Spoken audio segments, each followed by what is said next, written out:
এতিয়া আমি হাত ঘৰৰ নেওতা কি ধৰণে লিখিব লাগে হয়নে আমি 1 পৰা 6 লৈকে শিকিলো হয় নহয় 1 পৰা 6 লৈকে শিকিলো এতিয়া 7 নম্বৰ ঘৰটো কেনেকৈ লিখিবা ঠিক আছে 7 নম্বৰ ঘৰটো কেনেকৈ লিখি চাবা দেই বুজিলো শিকাই নি একেদিনাখনে বেছিকৈ শিকাইলে পাহৰি যাব সেইকাৰণে কম কমকৈ শিকাই ইয়াৰ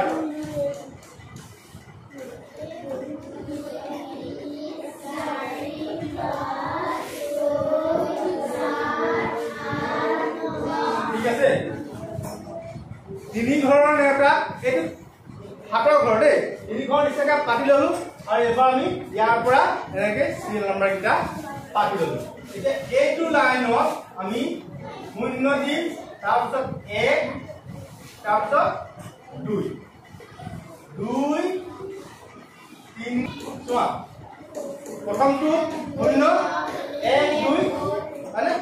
সিৰিয়েলি যাব তাৰপৰা আকৌ 2 পাৰ 2 3 4 আকৌ 4 5 6 হ'ব এইটা আমি ইয়াত পাতি দিম 0 পাতি দিলো 1 পাতি দিলো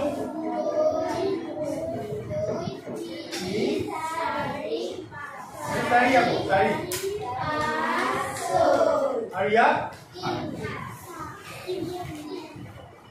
মানে এটা নেওতা মাতা 7 গুণ কিমান 8 গুণ 14 7 3 গুণ 21 7 4 গুণ 7 5 গুণ 7 6 গুণ 7 8 গুণ 49 তাৰপিছত 7 8 গুণ 7 9 গুণ 7 10 গুণ ঠিক আছে কানে সহজ তোমালোকে ঘৰত থাকোতে এনেকে পাতি লৈ তাৰপিছত মুখস্থ কৰিবা